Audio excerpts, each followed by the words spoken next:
Madokachere mabuja akanaka tauya nadzo dzakanaka dzanyasi nhau dzozuwa rochi 21 mwedzi uno waiyekukadzi wamunangarwa nyasi ndioti rutanda nawo wangu ariko kuMorris Depo kwakunziko kumukushi Police Training Academy ipapa wangu wari kuita wachiringa wamapurisa watsva vanosvika 917 917 pachirungu wafara chaizvo wakati aiwa chiendai kosenza mugobatsira nyika kuita tusvinu. Hino kuti mapurisa ayo achaita tusvinu chere pavanenge vauya kana kuti vanenge vakutonyanya kunetsa vanhu. Vamwe vagototi dai mutungamiriri wenyika ko madii kumbotiratidzawo mapurisa paanenge achifundzisiwa kukuba vanhu. Aidiwi dandemutande rakaita kunyangariwa manduwe. Ipapa wana MP tagokunyepai kano zuro kuti kwai wagonziwo wakukwanisa kupfuura magedhe omugwagwa waribe kubhadhara mari. Nyasi kwaburikapo kare kuti wari kufanira kunyoresa motika 2 pamunhu mubodzi wanyoresa motika 2 pamunhu mubodzi. Motika dzawodzo pokare dzikasvika muguta reHarare wanondomira waribe kubhadhara chero nguva chero zuva wanondomira waribe kubhadhara. Idiwi wanazvo ivavo ndo vanoramba vachindonzi ichi ndechomahara ichi ndechomahara ndo vari kutenga dzimotika dzomahara ndo vari kupinza dzimotika dzomahara manduwe idiwi ndo kakara kunona kujaka makaka rikiitika aka rikai hedu tirambe takazviringa. Ipapa pokare Blessed Muhlanga zvatagokunyepai zviya kuti ndo zvichaitika ndo zvaitika manduwe. Ipapa mutongi agonza aenda kunyahwa saka aripo kuti ape mutongo kuziva kwedu kuti kupfa kwomujoni kamba inopfikiwa manduwe asi zvogore rino aiwa wari kundoita zvibodzizvo zvawagoita pana Jobhosikara wakazviita pana Johnson Timba wakazviita pana Jacob Ngaruvume wakazviita kune vamwe wese wazhinji wakasungiwa wariwo mapata anopikisa. Ndizvo zvibodzizvo zvavari kundoita wari kuchinja muririro wacho. Kana mozoona vanhu voramba vachiita kuti aiwa imimi itai zvamunoita idi muchazoona pachapinda Zimbabwe itsva ndo vanhu vanenge vachimhanyisiwa ivava. Ticharamba hedu takazviringa. Apa wamunangarwa kwai watambira mapepa owamiriri wenyika 2 wanoti nyika yekuGreece pokare ino nyika yeCuba kumuzinda weHarare nyasi. Tikuti makorokoto kune vatsvawa uyai tione kuti tinogarisana sei ipapa. Magweta akamirira Chabangu noakamirira CCC waenda kumahofisi omutongi nyasi kuti waite katombo kanyai kureketa kuti wotekaidza sei nyaya yawo. Wabva wazobvumirana kuti aiwa rekaititi zuva rochi13 mumwedzi uri kuteera U13 March pachirungu rekai ipapa kwai ndo pari kuuya koti wauye koratidzana masimba yawo onzero iwo magwetayo rekai tigozoona kuti zvinenge zvichienda nopapi tinenge tichikunyepai. Chinondorwadza kutoti magweta pese paanenge ari kuita kudari zvaanenge ari kubhadhawa manduwe makutukutu chaiwo mazvino. Rekai tirambe hedu tichiringa kuona kwazvinoenda. Kuno mapurisa mairi zeta raP okuchinhoi wanoita zvokutekaidza nyaya dzimotika nomugwagwa Chinhoi Traffic Police pachirungu. Ipapa kwai wakanga wari kuda kuti munhu awape mari yochimanja mbudu yomadhora 60 kuno ndo yawapinza mushishi wakabva wabatiwa wakabva wakwachamuhwa manduwe. Kuno watopona hawo kuti wandonzi muri kupinda pamujere asi muri kufanira kuti mosenze maawa 490 490 hours pachirungu kwai munosenza muri vekubhadhawa kuti munzi mapedza kutongiwa nyaya dzenyu. Waita kupona chaiko. Rekai tione kuti zvicharamba zvakadandochere. Apawo kuno mumwe wokurativhiya anonzi Victor Kurujasov ana makore 27 pachirungu.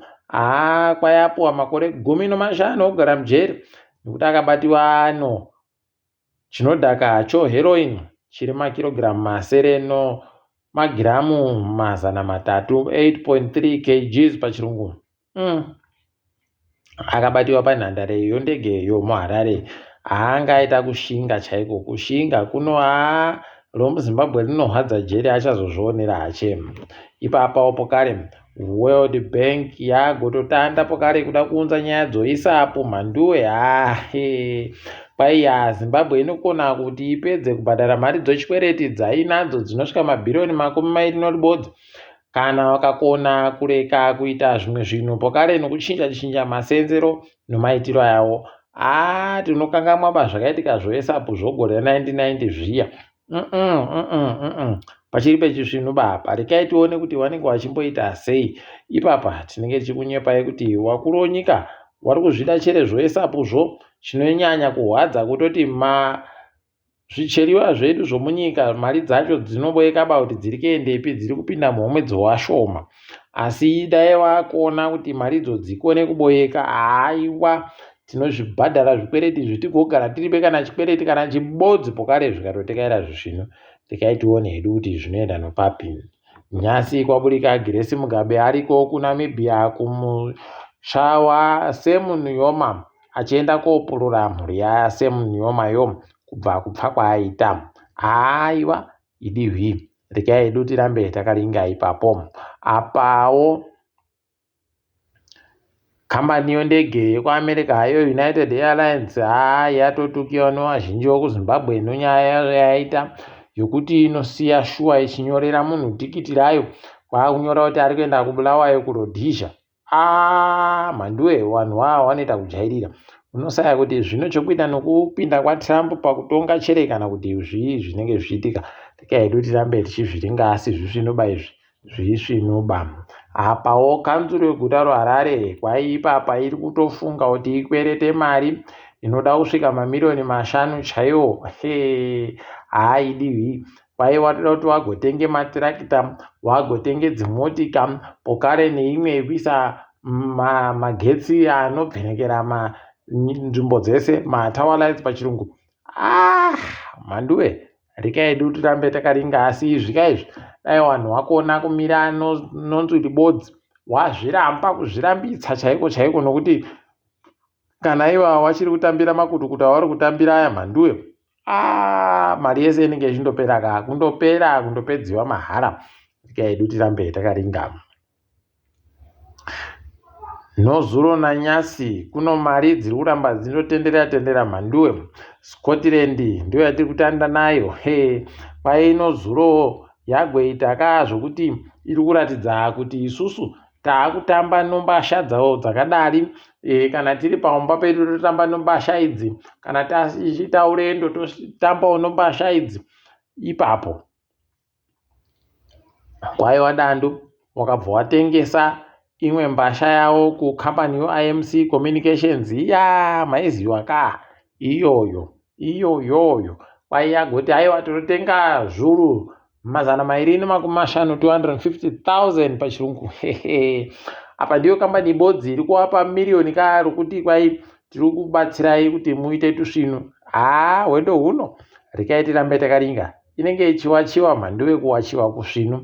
Apawo chikwata choHighlanders chino chaakuhwadza manje kureketa kuno. Chazobuda pachena manje kuti chabatiwa kusvino. Wagoburika kuti wachiti tapuwa zviuru 300,000 300,000 US dollars pachirungu naFrederick Kunaka nokambani yache Kings Bullion Gold Refinery. Iye Frederick Kunaka yuyu akanga aripo paipo paireketiwazvo Al Jazeera pai. Unobva waona idina yawe kuti idi zvomunyika medu. Idi kuzvipedza unodozvipedza baizvi. Rekai tione kuti zvinoenda nopapi chaipo. Ipapa wazhinji watovhunduka chaiko nokutoti wanga waribe kuzvifungira kuti zvingasvike pakadandi. Aiwa kuwacha vanenge vachimbowacha hawo. Toringa dziri kuitika pasi rese. Izvezvi kureketa kuno South Africa kwaiya gonzi yakusunga homwe zvokutoti kumajere kwakutochinja zvokudya zvokumajere kuti waimbochengete mari mbichana. Rekai tione kuti zvinosvika papi izvi. nekuti pakaita kunyangariwa. Ipapo kare mapurisa wekusouth Africa wasunga wachena wana chaiwo vari pakati pemakore 2 kusvika 40 kunzvimbo yeBloemfontein nonyaya yekutengesa zvinodhaka nokubata vanhu zvisirizvo uchitekaidza vanhu zvisiri pamutemo. Paino kunyaya yekunge waine zvombo zvehondo zvisirizvo chaizvo zvavanofanira kunge wainazvo. Ndikaiti paone kuti wachaperera papi. Mutumbi waSam Nujoma nyasi watenderedziwa muguta iro Windhoek kuNamibia kwawoko. Kwaya achaikiwa pakupera kwesondo papa. Rekai tione kuti anenge achiikiwa rini idinga azorore murugare. Apawo muzindawo Namibia, muzinda weAmerica muNamibia watoita kunyora tsamba kuna anakadzitape. Mimi wapepetu mapepanhau dotinyepai kuti muri kubvumirana chere nozviri kureketiwa naTrump kana kuti muri kuramba. Kwaya kuitira kuti tigozoziva kuti tounza mari dzedu kwamuri chere kana kuti toreka.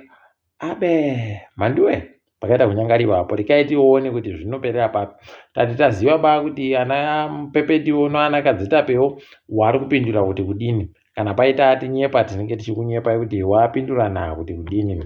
Apawo nyasi kwaputitsiwa bhambo parari yenge ichiitiwa neM23 kunzvimbo yeBukavu kwavari ikweyo. Wakomana kwatokuwara vanosvika 60 kukafa 19. Mweyaye wapfa dai arazorora murugare. Nyika yoMali kureketa kuno kwaiya gotaiwa taakubuditsa matani 3 ogoridhe atakabatira kambani yokuCanada nokutoti yabvuma kuti ichatibhadhara mari yedu yomutero inosvika mamiliyoni 430 $438 million pachirungu. Orerere mhanduwe. Pakanyangariwa. Kunyangaritsa chaiko. Rekai tione kuti zvinosvika papi izvozvi. Asi tiri kufara kuti nyika yoMali yaita zvokuti iite mari. Pasipoti itsva yokusenza kuSahel kumubatanidzwa nyika dzoMali, Niger neBurkina Faso payatanda kusenza ipapa. Wari kuita kufara wakomana. Rekai tione kuti zvinosvika papi pokare kuti zvinoita kuti nyika dzidzi dzipfumbure chere ipapo. Aiwa, tiri papo mabuja rekai tigumire pano panyasi. Ndini wenyu Mhandiwe Onau.